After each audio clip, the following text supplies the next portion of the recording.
முதல் வாசகம் தீமோத்தேயுவுக்கு எழுதிய 2ஆம் திருமுகம் அதிகாரம் 4 திருவசனங்கள் 9 முதல் 17 வரை.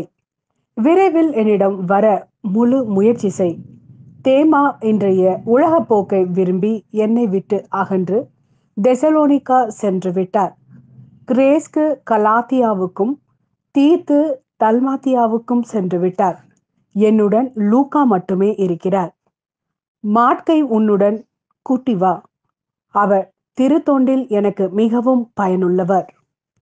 திக்கிக்கூவை நான் எபேசுக்கு அனுப்பிவிட்டேன். நீ வரும்போது நான் துரோவாவில் கார்ப்புவிடம் விட்டு வந்த போர்வையையும் நூல்களையும் குறிப்பாக தோட்சுருளையும் எடுத்து வா. கண்ணனாகிய அலெக்சாந்தர் எனக்கு பல தீமைகளை செய்தான். அவன் செயலுக்கு தக்கவாறு ஆண்டவர் அவனுக்கு பதிலளிப்பார். அவனிடமிருந்து உன்னை காத்துக்கொள். அவன் நம்முடைய போதனையை அதிகம் எதிர்த்தவன். நான் முதன்முறை வழக்காடிய போது எவரும் என் பக்கம் இருக்கவில்லை. எல்லாரும் என்னை விட்டு அகன்றனர். அக்குற்றம் அவர்களை சாராதிருப்பதாக.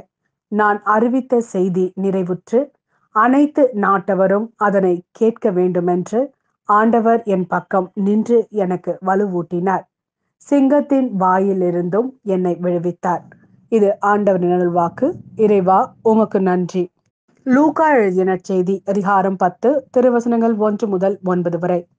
இதற்கு பின்பு ஆண்டவர் வேறு 72 பேரை நியமித்து அவர்களை தாம் போகவிருந்த எல்லா ஊர்களுக்கும் இடங்களுக்கும் தமக்கு முன்னே இருவராக அனுப்பினார். அப்போது அவர் அவர்களை நோக்கி கூறியது, அறுவடை மிகுதி, வேலையாள்களோ குறைவு. ஆகையால் தமது அறுவடைக்கு தேவையான வேலையாள்களை அனுப்பும்படி அறுவடையின் உரிமையாளரிடம் மன்றாடுங்கள். புறப்பட்டு போங்கள். ஓநாய்களிடையே ஆட்டுக்குட்டிகளை அனுப்புவது போல் உங்களை நான் அனுப்புகிறேன். பணப்பையோ வேறு பையோ மிதியடிகளோ எதுவும் நீங்கள் எடுத்து செல்ல வேண்டாம். வழியில் எவருக்கும் வணக்கம் செலுத்த வேண்டாம். நீங்கள் எந்த வீட்டிற்குள் சென்றாலும் இந்த வீட்டிற்கு அமைதி உண்டாகுக என முதலில் கூறுங்கள். அமைதியை விரும்புபவர் அங்கு இருந்தால் நீங்கள் வாழ்த்தி கூறிய அமைதி அவர்களிடம் தங்கும். இல்லாவிட்டால் அது உங்களிடமே திரும்பிவிடும். அவர்களிடம் உள்ளதை நீங்கள் உண்டு குடித்து அந்த வீட்டிலேயே தங்கியிருங்கள். ஏனெனில் வேலையாளர் தம் கூலிக்கு உரிமை உடையவரே. வீடு வீடாய் செல்ல வேண்டாம்.